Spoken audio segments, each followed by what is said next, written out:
All right, for Aries rising, we're having this Scorpio full moon on the 23rd take place in your eighth house. And it's interesting because I pulled this kiss card, which is what it sounds like, a card about intimacy. And the eighth house is very much about intimacy. So this is something that could be highlighted for you right now.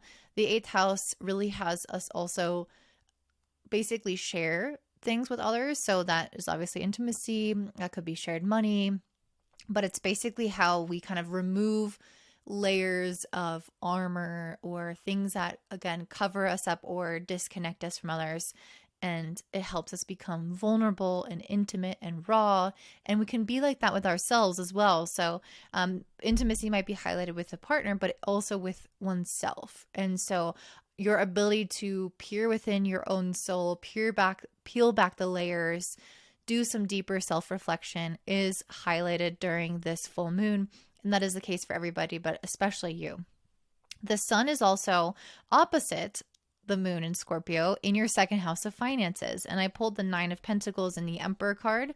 So I really feel like you are in your era for, finances. That's probably something that is on the top of your mind right now with these two cards. You're probably thinking about your long-term goals or how you want to save money, how you want to become more financially prosperous or independent. And so there's a sense of both intimacy and independence with the second and eighth house, and on an emotional level, but on a financial level. So emotional intimacy, but financial independence. That's what I'm seeing here. And so I think that those themes are going to be highlighted for you during this full moon. This full moon is also squaring Pluto in your 11th house. So if you haven't watched the overview, I would definitely recommend watching that because there's a lot more nuance there that I recommend that you understand before to fully grasp what I'm saying even now. But basically what I'm seeing with the square to Pluto is that there is some form of detachment or dissociation that's happening wherever Pluto is in our chart. And for you guys, that's in your 11th house. So the 11th house has to deal with our friends, our community, our sense of belonging, our long-term goals and visions, and just kind of like our dreams for the future. So there may be something in regards to your current financial status or your current intimacy within your relationship that is relating to or competing with or a part of the story of you somehow being more detached from your friends or these dreams and wishes that you have or your belonging. So let's say, for example, maybe you have been spending a lot of time in a relationship and it has taken you away from your friends and you haven't realized that you actually really miss that or you really need that because you have been more detached from it and not feeling the loss of it as much.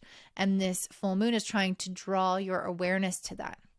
And so that's just one example, but it can be many other things. It doesn't have to mean that your relationship is preventing you from anything, but it's in general, there's some kind of story going on with your merging your intimacy with yourself or with others, your financial independence, and then how this either interferes with or is a part of your detachment from your sense of belonging or a certain dream. And another example would be maybe your financial life. Maybe there's something that you dream about having one day, but your current finances don't actually, like, you're not managing your current finances in a way that would get you to that dream. And so there could be some detachment from the dream where you're making it less painful by not feeling the longing for it. And so you're not changing your finances. So there's something going on here again with your finances, your intimacy with yourself or others, and this detachment from long-term visions and dreams or friendships. And so I think it's really helpful to sit and kind of ask yourself, how do I want this area of my life to look? What would reconnecting to that dream or that community look like or feel like? And how can I kind of go about doing that? The ruler of this full moon is Mars and is conjunct Neptune and Pisces in your 12th house. So definitely quite a bit of strong energy coming through the dream space for you guys. And so if you're having any dreams or visions and things come to you in meditation, this is a good time to really listen to those. And again, follow those feelings that you have that come to you.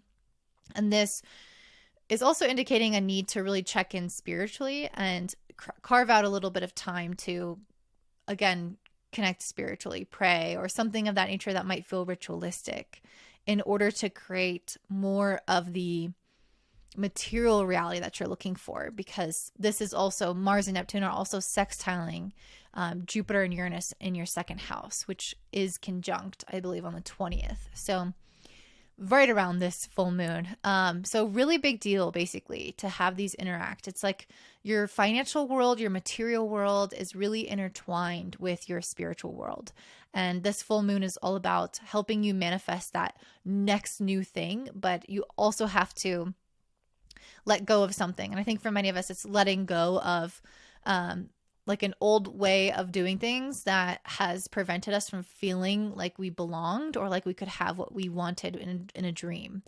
Again, that this full moon squaring Pluto in the 11th has us looking at what we have been detached from or not fully connected to. And yeah, sorry, it's Mercury retrograde, so I'm definitely feeling the effects of that since I'm really Mercury dominant. But yeah, basically that's what I'm trying to say. It's important to connect spiritually, to understand your subconscious, to understand why you've maybe disconnected from that facet of your life, what that has led to, what you need to do to reconnect, how you can also use this spiritual energy to manifest more money and more stability and reprioritize your values so that you can maybe pursue some of those friendships or priorities or goals that you or dreams, that you have. So I hope that makes sense. There's also quite a bit of planets piling up in your first house, which we would call stellium. And so that's the North Node, Chiron, Mercury retrograde, and Venus all in your first house. It is putting a lot of energy and focus on you. And so I think this is a time where you are really, in general, throughout this year with the North Node being here, but especially at this full moon with all these other planets being here, this is a time of a lot of personal development where you are needing to kind of build yourself up in a new way, reimagine yourself in a new way, try something new, see yourself as something new. So I really feel like there's again a lot of emphasis on you at this time. And additionally, I think there's a need to process things with Chiron being here, process things from the past, understand the origin of any pains or difficulties that may have led you to dissociate or detach from something in your life, like community or a dream. So understanding that will really help you, again, add on to new layers of yourself and heal from those things of the past that have led you to have some sort of disconnection. So I hope that makes sense. I know I'm struggling to speak today, but if you got anything out of this, I'd really love to hear that down below in the comments, or give me a thumbs up, subscribe, share with your friends, and have a beautiful day. Bye.